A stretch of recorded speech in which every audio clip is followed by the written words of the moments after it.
Hello दोस्तों, हमारे YouTube channel में एक बार फिर से आप लोगों का स्वागत है। आज मैं आप लोगों के सामने एक और वीडियो लेके आ चुका हूँ, ठीक है, विजय भट्ट की।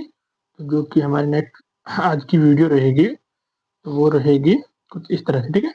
आज की वीडियो में जो हम टॉपिक पढ़ेंगे वो रहेगा हमारे पास classification of the real number, law of exponents and fundamental theorem of arithmetic, ठीक है। तो ये हमारे पास रहेगा। हम हिंदी में बात करें वास्तविक संख्याओं का वर्गीकरण, घातांक के नियम, अंकगणित की मूलभूत प्रमेय। तो ये हमारे 3 टॉपिक रहेंगे आज की वीडियो में। तो अब हम ज़्यादा टाइम ना गवाते हुए सीधे अपनी वीडियो के ऊपर चलते हैं। तो पहला टॉपिक हमारे पास रियल नंबर। तो रियल नंबर पढ़ने से पहले मैं आप लोगों को बता दूं कि मैंने आपको पिछली क्लास में बताया था क्लासिफिकेशन ऑफ नंबर, ठीक है। जि, जितनी भी तरह के हमने नंबर पढ़े थे उन सभी को हम आज इस वीडियो में इंक्लूड करेंगे, क्योंकि रियल नंबर का मतलब होता है वे सभी संख्याएं जिन्हें नंबर लाइन पर दर्शाया, ठीक है। इसमें सभी इरेशनल और रैशनल नंबर आते हैं। लेकिन ये जो आपको मैंने बताया था real line, sorry number line क्या होती है। नंबर लाइन का मतलब जिसके राइट हैंड साइड पॉजिटिव और लेफ्ट हैंड साइड नेगेटिव होते हैं। इसमें जीरो आता है, इस साइड को 1 2 3 1 2 3 और इस साइड को -1 -2 और -3 रहता था। रियल नंबर क्या बोलता है कि जितने भी नंबर है अगर उनको हम इसमें लिखेंगे, नंबर लाइन पे लिख सकते हैं, उनको रियल नंबर कहते हैं। उसमें हमारे पास आता है रैशनल नंबर और इरेशनल नंबर। ये रैशनल नंबर क्या होता है और इरेशनल नंबर क्या होता है, ठीक है। तो रैशनल नंबर होते हैं हमारे पास ऐसे नंबर या ऐसी संख्या जिनको पी बटा क्यू के रूप में लिख सकते हैं, किंतु एक बात यहाँ पर रखना, क्यू जो है कभी भी जीरो नहीं होगा। ये बात अपने दिमाग में बैठा देना कि क्यू डज नॉट जीरो। अगर आपको पी बटा क्यू का समझ नहीं आ रहा तो सिंपल सी बात बोलूँ, अंश बटे में हर, हिंदी में बात करें तो अंश बटे में हर होगा, किंतु जो हर है वो कभी भी जीरो नहीं होगा, ठीक है। तो मैं एग्जांपल की बात करूं, जैसे 4/3 ये एक परिमेय संख्या है, किंतु 3/0 ये एक परिमेय संख्या नहीं होगी। क्यों नहीं होगी? मैंने अभी बताया कि जिसके डिनोमिनेटर में जीरो हो, डिनोमिनेटर का मतलब हर, अगर हर जीरो होगा तो वो कभी भी परिमेय संख्या नहीं कहलाएगी। तो अब हमारे पास नेक्स्ट आता है टाइप्स ऑफ रैशनल नंबर। तो इसमें हमारे पास है, देखो, टर्मिनेटिंग डेसिमल्स है, नॉन टर्मिनेटिंग, रिक्यूरिंग डेसिमल। ये क्या होता है? देखो, टर्मिनेटिंग टर्मिनेटिंग डेसिमल का मतलब होता है कि कोई नंबर है वो उसके आगे नहीं बढ़ेगा। जैसे आपको मैं समझाने के लिए बता दूं, जैसे मान लो आपके पास है 1/2, ठीक है। एक ही रैशनल नंबर है, सॉरी रैशनल नंबर है। तो यहाँ पर देखो, एक को डिवाइड करेंगे हम कितने से? 2 से। तो एक को जब हम 2 से डिवाइड कर रहे हैं तो ये जीरो है, ठीक है, पॉइंट लग जाएगा और यहाँ पे मतलब जीरो लग जाएगा। 2 5 या 10। तो हमारे पास डिनोमिनेटर क्या आ गया है? कुछ नहीं आया। तो इसका मतलब है ये टर्मिनेटिंग है। क्या ये? Terminating decimal. ये भी होता है नॉन टर्मिनेटिंग, जैसे कि हमारे पास है 1/3। देखो, 1 को जब हम 3 से डिवाइड करेंगे तो जीरो, पॉइंट लग जाएगा, तो यहाँ 10, 3 3 जा 9, तो फिर 1। तो ये इसी तरह से क्या है आपका बढ़ता चला जाएगा। तो इसको क्या बोलेंगे हम? Non terminating. Non terminating means कोई भी नंबर जो रिपीट होते रहेंगे, ठीक है। तो कभी भी नहीं रुकता है, मतलब डेसिमल, सिंपल सी बात समझे तो। अब एक पॉइंट यहाँ पर दिया हुआ है, ऑल इंटीजर्स होल नंबर और natural number is rational number. याद रखना क्या बोला तुमने, इंटीजर भी हो सकते हैं, होल नंबर भी हो सकते हैं, नेचुरल नंबर। मैंने पिछली वीडियो में ही बताया था, होल नंबर क्या होता है? जो जीरो से स्टार्ट होता है। नेचुरल नंबर जो 1 से स्टार्ट होता है। इंटीजर क्या होते हैं? पॉजिटिव और नेगेटिव नंबर्स को मिला, ठीक है। तो यहाँ तक क्लियर हो गया? ओके, नेक्स्ट हम आगे बढ़ते हैं। Irrational number. अब इरेशनल नंबर होते हैं ऐसे नंबर जिनको अंश बटा हर के रूप में नहीं लिख सकते, अंश बटा हर के रूप में नहीं लिख सकते हैं, ठीक है। तो इसके लिए हमारे पास कुछ पॉइंट है, जैसे हमारे पास under root 2 most important, under root 3 most important and under root 5। ये 3 नंबर ऐसे है कि ये कई बार आपसे क्वेश्चन में डायरेक्ट भी पूछे जाता है एग्जाम में कि अंडर जो अंडर रूट 2 है वो परिमेय संख्या है या अपरिमेय संख्या। तो इनको डायरेक्ट याद कर लेना तीनों को, और साथ में पाई। तो ये जो पाई है, ये जो सिंबल है ना पाई का, ये आपके पास अपरिमेय संख्या है, किंतु जो इसकी वैल्यू है 22/7। ये आपके पास क्या है, परिमेय संख्या है। 3 तो इसकी जो वैल्यू थी 14, ये आपके पास क्या है, ये भी एक रैशनल नंबर ही रहेगा। ठीक है, ये दो वैल्यू है आपकी जो पाई की है, तो ये याद रखना 22/7 और 3.14 भी क्या है, परिमेय संख्या। किंतु पाई का जब साइन आएगा तो वो आपका अपरिमेय संख्या कहलाता है। यहाँ तक क्लियर हो गया। नेक्स्ट पढ़ते हैं हम आगे। नेक्स्ट हमारे पास आता है लॉ ऑफ एक्सपोनेंट्स, घात के नियम। अब घात के नियम क्या होते हैं, देखो घात का मतलब क्या होता है। सबसे पहले तुम्हें ये पता होना चाहिए घात होती क्या है। घात का मतलब है, मान लो कोई नंबर है, मान ले हम मानते हैं कि ये 5 है, इसके जो सिर के ऊपर हम लिख लेते हैं 1, या फिर इसके ऊपर हम लिख लिया 2। ये है हमारे पास जो ये जो 1 लिखा है और यहाँ पे 2 लिखा है, यही हमारा क्या कहलाएगा, घात या पावर। सिंपल सी बात बोलूं, इनको हम पावर बोल देते हैं। ठीक है, अगर किसी भी नंबर के ऊपर कोई वैल्यू लिख ले तो वो उसका क्या कहलाता है, पावर कहलाती है। ठीक है, तो उसके कुछ नियम होते हैं कि हम कैसे इनको सॉल्व कर सकते हैं। अब देखो, सबसे पहले प्रोडक्ट ऑफ पावर। कोई नंबर है, उनकी पावर क्या है, मल्टी, मतलब उनके जो नंबर है उनको प्रोडक्ट, प्रोडक्ट मतलब मल्टीप्लाई करना है। जैसे मान लो आपके पास एग्जांपल की बात करते हैं। ठीक है, यहाँ पर आपके पास एक एग्जांपल दिया हुआ भी है, लेकिन मैं आपको थोड़ा समझाने की कोशिश कर रहा हूँ। देखो, जब भी किसी भी नंबर के ऊपर पावर अलग अलग हो, लेकिन जो आपके पास पावर जो नंबर है, या फिर मैं आपको बोलूँ महांश, अगर मैं इनको सिंपल बताता हूँ, ये हर मान के चलते हैं। ठीक है, अगर हर सेम है तो हम पावर को ऐड कर सकते हैं। देखो, अगर आप मान लो 5 की पावर 3 है मल्टीप्लाई बाय 5 की पावर 2 है, दूसरी बात है। और देखो, यहाँ पर भी 5 है और यहाँ पर भी 5 है। अगर ये दोनों सेम है ना आपका, तो सिंपल सी बात है कि, और बीच में साइन किसका, मल्टीप्लाई का है, तो आप इन दोनों को कॉमन ले लो, और जो ये 3 पावर और ये 2 पावर, इन दोनों को ऐड कर लो, और जो आपका आंसर आ जाएगा वो 5 की पावर नहीं आ जाएगा 5।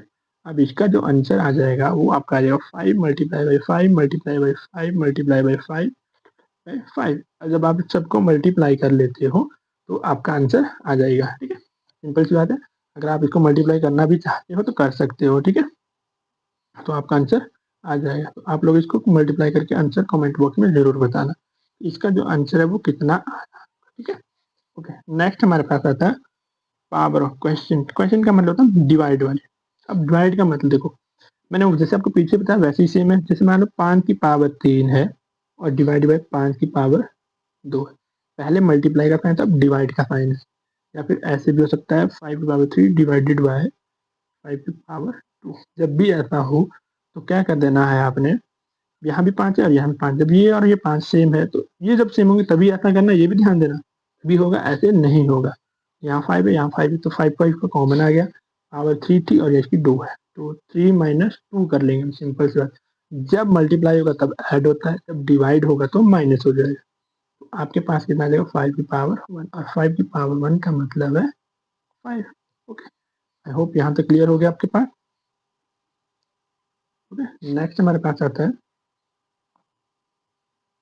थर्ड वन, हमारे पास है पावर ऑफ पावर। अब क्या होता है, देखो मान लो आपके पास क्वेश्चन है 5 की पावर 2, पावर की भी पावर है, इसकी पावर भी 2 ले लेते हैं। देखो, पावर की पावर, यहाँ पावर है और इसके ऊपर एक, सिंपल सी तरीके, जब भी ऐसा हो तो इन दोनों को आपस में मल्टीप्लाई कर लो, तो 5 की पावर 4 हो जाएगा, 2 2 4, 5 की पावर 4, आपका आंसर आ जाएगा 5 की पावर 5।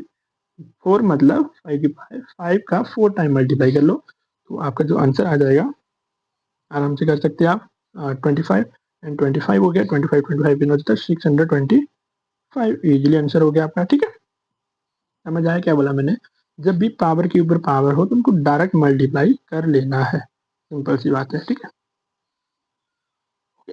तो नेक्स्ट हमारे पास आता है पावर ऑफ प्रोडक्ट। अब देखो, आपके पास कोई नंबर दिया है, मान लो आपके पास दिया कोई नंबर 3 और उसकी जो पावर है आपके पास दिया हुआ है, मान लो 3, सॉरी आपके पास दिया है 5 × 5, सॉरी अब हम सेम नहीं ले सकते क्योंकि हमारे पास अलग दिया पावर ऑफ प्रोडक्ट। मान लो यहाँ पर 4 दिया हुआ है। ठीक है, तो इसकी जो पावर है, इन दोनों की पावर कितनी है, यहाँ पर 3 दी है। अब देखो 5 × 4 की पावर कितनी है, 3। अब इसमें एक बात ध्यान देना, आप इन दोनों को मल्टीप्लाई करके नहीं कर लेना इसको, ये पहली बात बता दो कि 5 और 4 को मल्टीप्लाई कर लिया और इसकी पावर 3 कर दिया, ठीक है। वो नहीं करना है, क्या करना है आपने, 5 की पावर कितनी जाएगी मेरे पास, 3 मल्टीप्लाई बाय 4 की पावर भी 3 हो जाएगी, ये ध्यान देना। फिर आप इसको इजीली सॉल्व कर लेना। अब इनको सॉल्व करते हैं, ठीक है। अगर मैं इसको थोड़ा सॉल्व करने की कोशिश करूँ तो 5 5 25, तो 5 6 25, सॉरी, तो 125 बन जाएगा आपके पास। और यहाँ पर 4 4 जा 8, 16 और 16 3 जा 48। तो अब जब आप इन दोनों को मल्टीप्लाई कर लोगे तो आपका आंसर आ जाएगा, ठीक है। तो हम इसको क्वेश्चन को सॉल्व कर सकते हैं। क्लियर हो गया। अब इसको मत देखो, थोड़ा सा आपको आसान तरीका बता दूं इन दोनों को मल्टीप्लाई करने का, हो सकता है आपके काम आ जाए। तो 125 गुना 48, हमारे पास है 125 मल्टीप्लाई बाय 48। देखो इसमें हम क्या करेंगे, आपने पीछे वाली वीडियो में देख लेना, जो मैंने पहली वीडियो बनाई, मैंने आपको बताया था राउंड अप नंबर करने को। तो अब हम इसको सॉल्व कर सकते हैं। तो कैसे करते हैं, देखो इसको मैं क्या कर देता हूँ, आपका 120 मल्टीप्लाई बाय 50 माइनस 2 कर देता हूँ, ठीक है। अब जब मैं इसको मल्टीप्लाई करूंगा 125 गुना 5, अब देखो यहाँ पे 50 है लेकिन मैं 5 से मल्टीप्लाई करता हूँ, तो 5 5 जा 25, ओके।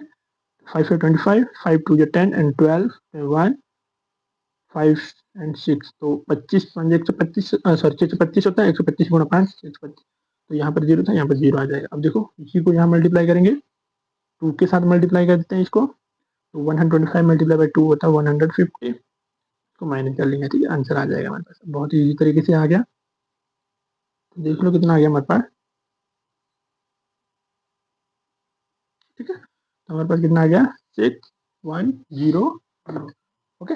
यहाँ तक आप लोगों को पता लग गया होगा कि ये मैंने कैसे किया।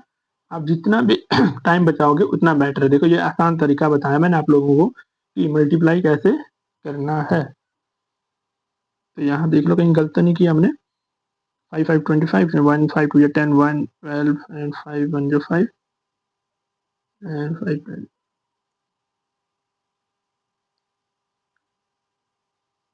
ठीक है। तो ये हमारे यहाँ पे 2 आ जाना था, ठीक है, बाकी ठीक है, ओके। नेक्स्ट हमारे पास power of question. Power of question का मतलब है कि डिवाइड वाली, लेकिन अब देखो यहाँ पर हमारे पास क्या था, ये अलग अलग थे हमारे पास बेस, पावर सेम थी, बेस अलग अलग थी, ठीक है।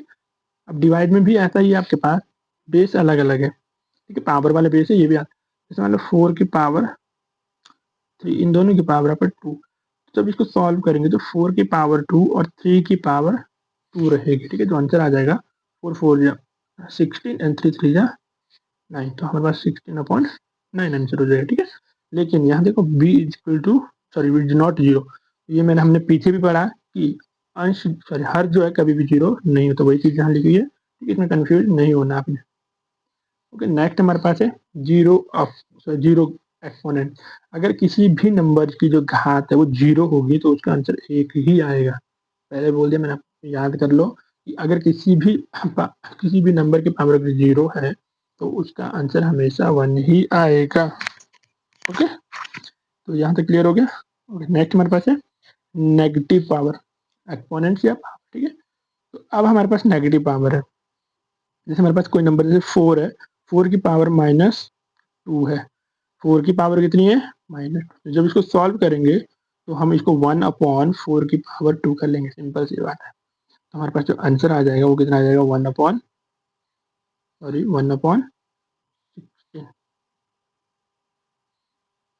कितना आ जाएगा, 1/16। तो यहाँ तक क्लियर हो गया। नेक्स्ट हमारे पास है law of exponents of fraction. इसके फ्रैक्शन, फ्रैक्शन का मतलब भिन्न, भिन्न का मतलब है रेशनल नंबर, अगर नहीं पता लग रहा, ठीक है। p/q वाले नंबर जो है वो हमने सॉल्व करने हैं, ठीक है। तो फ्रैक्शनल एक्सपोनेंट का अर्थ रूट प्लस पावर होता है।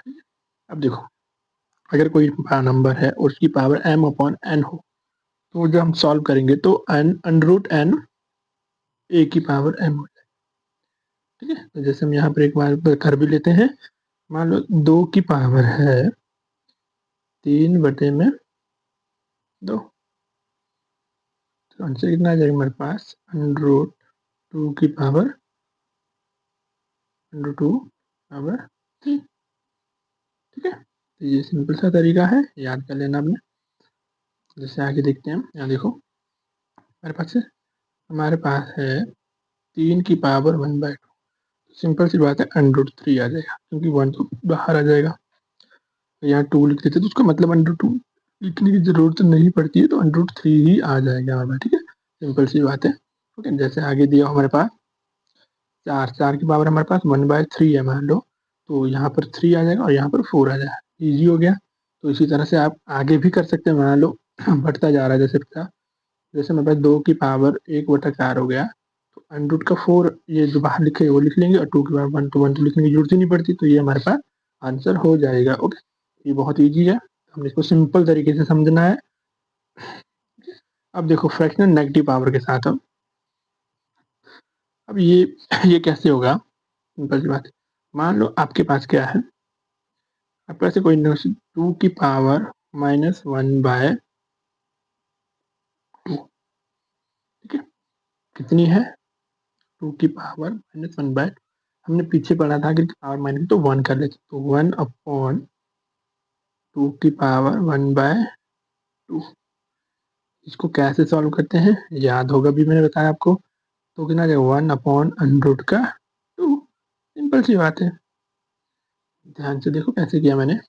-1/2 था, सॉल्व कर लिया। पीछे हमने पढ़ा भी था कि अगर किसी की पावर माइनस में है तो उसको 1/2 की पावर समथिंग कर लेते हैं, जो भी होगा वो लिख लेंगे। ठीक है, वैसे ही 2 की पावर -1/2 तो 1/2 रख दिया। अब 2 की पावर 1/2, अभी पीछे ही पढ़ा हमने क्या होता है, 1/2 होगा तो ये जो 2 है 1 बन गया, और 1 की पावर 1 रह गई, तो ये सिंपल से हमारा आंसर आ गया। ठीक है, एक और मैं बताता हूँ। देखो 4 की पावर 1/, चलो कोई और करता हूँ, 9/27 की पावर 1/3 कर देता हूँ। 27 की पावर 1/3 कर रहा हूँ। ठीक है, माइनस में, याद रखना पावर माइनस में। अब देखो इसको सॉल्व करेंगे तो हमारे पास 1/27 की पावर 1/3, और हमने अभी पढ़ा कि 1/3 की पावर 27। अब √27, 3 क्यूब रूट है ये वाला, 3 का मतलब क्यूब रूट 27 है, तो हमें पता है ये क्यूब रूट किसका है, 3 का। अब आप लोग सोच रहे हैं कि सर ये कैसे हुआ, तो आप लोगों ने ध्यान देना, मैं आप लोगों को लिंक पिन कर दूंगा, जो मैंने पहले वीडियो बनाई थी जिसमें मैंने आपको स्क्वायर और क्यूब रूट निकालने सिखाए थे, तो वहां से आप देख सकते हो। ठीक है, तो अब यहाँ देखो 27 है, तो ये होता है 3 × 3 × 3, 3 टाइम है, तो 3 के पेयर में से एक पेयर बाहर ले लेंगे हम, तो 1/3 आंसर आ जाएगा। ओके, आई होप यहाँ तक क्लियर हो गया। तो कुछ महत्वपूर्ण बात है जो आपको याद रखनी है। सेम बेस होने पर ही पावर ऐड और सब्ट्रैक्ट, मैंने यही बात आपको पहले भी बोली थी, कब होगी, जब उनको सेम बेस मिलेगा। ठीक है, fractional power equal to root, भाई फ्रैक्शनल में तो रूट बन जाएगा, वो मैंने बता दिया। अभी हमने यहाँ देखो, यहाँ पर, अब यहाँ पर भी देख सकते हो, रूट में बदल जाती है फ्रैक्शनल पावर। ओके, तो ये दूसरा हो गया। तीसरा बोलता है जीरो और नेगेटिव एक्सपोनेंट्स के रूल हमेशा याद रख लेना, मैंने बताया था आपको। एक्सपोनेंट लॉ रैशनल नंबर पर लागू होते हैं, कहाँ पर रहते हैं, रैशनल नंबर पर। ओके, नेक्स्ट हमारे पास लास्ट रहता है, इस वीडियो का जो लास्ट टॉपिक है वो है फंडामेंटल थ्योरम ऑफ अरिथमेटिक। ठीक है, ये क्या बोलता है, प्रत्येक भाज्य संख्या को अभाज्य संख्याओं के गुणनफल के रूप में केवल एक ही तरीके से लिखा जा सकता है। कहने का मतलब कि इनके जो फैक्टर कर देने, सिंपल सी बात है। अब देखो 66 के फैक्टर बनाते हैं, 66 के फैक्टर हमारे पास 2 टाइम जाएगा, 2 3 3 टाइम, 3 से 3 लेस, तो इसके जो फैक्टर है हमारे पास कौन कौन से है, ध्यान से देखना। हमारा 2 है, हमारे पास 3 है और 11 है। ओके, हमारा 420 है, तो इसके भी फैक्टर बना देते हैं हम। 2 टाइम में जाएगा, 21 टाइम हो गया, फिर 2 से जाएगा 105 हो गया, फिर 3 टाइम में जाएगा, तो 3 टाइम में जाएगा तो 3 चला जाएगा तो 5, और ये 7, सॉरी 5 टाइम में, और ये 7 टाइम है। ओके, तो हमारे पास नीचे वाले के फैक्टर याद रख लेना कौन कौन से, 2 2 3 5 एंड 7। ओके, अब देखो ये तो हमने इसको किसमें लिख लिया है, प्राइम फैक्टर में। अब हमने इन्हीं प्राइम फैक्टर से एचसीएफ और एलसीएम निकालना है। देखो कैसे निकालेंगे, एलसीएम आप लोगों ने निकाला होगा कि इन दोनों को इकट्ठा करके फैक्टर निकाल दिया हो गया, लेकिन हमने प्राइम फैक्टर से ही निकालना है, तो इसको कैसे निकालेंगे। देखो सबसे पहले ढूंढना है सेम नंबर, यहाँ 3 है, 2 है, यहाँ 3 और यहाँ भी 3 है, तो जो सेम नंबर है वो एक एक बार लिख लेंगे हम एलसीएम के केस में, तो 2 एंड अब जो बाकी बच गए उन सबको लिखना है। यहाँ 2 है 2 लिख लेंगे, यहाँ 5 है यहाँ 5 है, यहाँ 7 है और वहाँ 11। ठीक है, अब हम इनको सबको मल्टीप्लाई कर लेंगे तो हमारा आंसर आ जाएगा। ठीक है, तो इन सबको मल्टीप्लाई करते हैं तो आपका आंसर आ जाएगा। तो ये हमारा जो आंसर आ रहा है वो आ रहा है 4620। ये हमारा क्या आ गया, एलसीएम आ गया इसका। ठीक है, क्या आ गया हमारे पास, ये एलसीएम आ गया। और वैसे ही हम इसका एचसीएफ निकालेंगे। क्या निकालेंगे हम, एचसीएफ। एचसीएफ देखो कैसे निकलेगा। ठीक है, अब एचसीएफ के लिए मैं आप लोगों को पेन चेंज कर देता हूँ ताकि तुम्हें पता लग जाए कि हम एचसीएफ कर रहे हैं। ठीक है, अब एचसीएफ में देखो सेम चीज करनी है। क्या, हमने सेम फैक्टर देखने हैं। यहाँ पर 2 है और यहाँ पर भी 3। अब इसके अलावा कोई सेम है नहीं है, तो सिर्फ ये 2 ही है, तो इन दोनों को लिख लेंगे सिंगल टाइम हम। ठीक है, तो ये जो 2 लिखे तो इनको मल्टीप्लाई कर लेंगे और ये ही हमारे पास इसका एचसीएफ आ जाएगा। तो एचसीएफ कितना आ गया, 6। ओके, तो आप लोगों को पता लग गया होगा कि मैंने कैसे किया। आई होप आप लोगों को क्लियर हो गया होगा। ठीक है, तो लास्ट में बचता हमारे पास रिलेशनशिप बिटवीन एचसीएफ और एलसीएम। ये कुछ भी नहीं है, बस एक फॉर्मूला है जो आप लोगों को याद रखना है। तो यहाँ पर अधूरा प्रिंट आउट हो चुका है। ठीक है, तो यहाँ पर आपके पास 5 आना था। ठीक है, वो मैंने नहीं लिखा है, गलती से भूल गया। देखो आपके पास बोला एक फॉर्मूला दिया हुआ है, the product of number is equal to HCF और इंटू एलसीएम। यहाँ गलत हो गया था, एचसीएफ इंटू एलसीएम। ठीक है, अब एचसीएफ इंटू एलसीएम हो गया। अब देखो हमारे पास दिया क्या क्या, पहले तो हमारे पास दिया हुआ 35 पहला नंबर और सेकेंड। अब इसको ऐसे भी याद कर लगते हैं, first number into second number LCM into HCF, ऐसे भी याद कर सकते हो।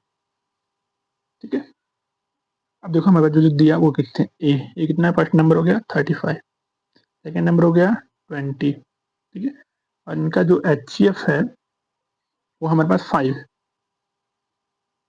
ठीक है, और हमारे पास एलसीएम निकालना है, तो एलसीएम की जगह हम एक्स ले लेते हैं। अब ये हमारा यहाँ चला जाएगा, या फिर हम सिंपल सी बात बता दूँ, देखो ये इक्वल में और सेम साइड में, सेम साइड मतलब ऊपर वाली तरफ। अगर इसके नीचे कुछ होता तब अलग अलग हो जाते, लेकिन नहीं दिए तो हम इसको इजीली काट सकते। देखो मैं थोड़ा एडवांस तरीके से काट रहा हूँ, तो ध्यान देना। 5 से 5 1 टाइम जाएगा और 4 टाइम ये चला जाएगा, तो कितना बच जाएगा हमारे पास, x equal to 35 multiply by 4। X equal to multiply कर लो, 420 हो गया, 2 कैरी आएगा, 3 4 12 हो गया, 12 2 20, तो कितना हो जाएगा 4 3 12 और 12 2 14 हो जाएगा। ठीक है, तो हमारे पास आंसर आ जाएगा 140। It clear. तो ध्यान देना क्या है, आपको कोई 2 नंबर दिए होंगे, एचसीएफ या एलसीएम में से कोई एक चीज दी होगी, दूसरी चीज हम निकाल देंगे। वो कैसे निकालते हैं ये देख लो। अगर आप लोगों को लग रहा है कि सर ये हमें समझ नहीं आ रहा है, आपने यहाँ पर डायरेक्ट कैसे काट लिया, तो मैं आप लोगों को दूसरे तरीके से बता देता हूँ। देखो हमारे पास दिया हुआ है, हमारे पास दिया हुआ है क्या, फर्स्ट नंबर दिया हुआ है। देखो मैं आपको ये फॉर्मूला ही बना देता हूँ इसको, A into B is equal to LCM into HCF. हमारे पास जो चीज दी है वो लिख लो, क्या क्या दिया हमारे पास, ए भी दिया बी भी दिया, एलसीएम नहीं दिया हो एचसीएफ दिया हो। तो हम क्या करेंगे, एलसीएम निकालने के लिए क्या कर लेंगे, हम फॉर्मूला बना देते हैं और ये हमारा एचसीएफ नीचे आ गया। देखो इजी तरीके से बता दिया मैंने, एलसीएम निकालना था तो एलसीएम निकालने के लिए ए इंटू बी हो गया, एचसीएफ इसके नीचे आ गया। अब इसमें इम्प्लीमेंट कर लेते हैं, वैल्यू को पुट कर लेते हैं। ठीक है, तो हमारे पास क्या दिया हुआ है, 35 इंटू 20 अपॉन 5, 5 1 जो 5 और 4 20, अब 35 इंटू 4 कर लेंगे तो 140 आ जाए। ओके, आई होप यहाँ क्लियर हो गया। ठीक है, तो यहीं पर हमारी वीडियो समाप्त होती है। Thank you. अगर वीडियो अच्छी लगी हो लाइक एंड सब्सक्राइब करना ना भूले।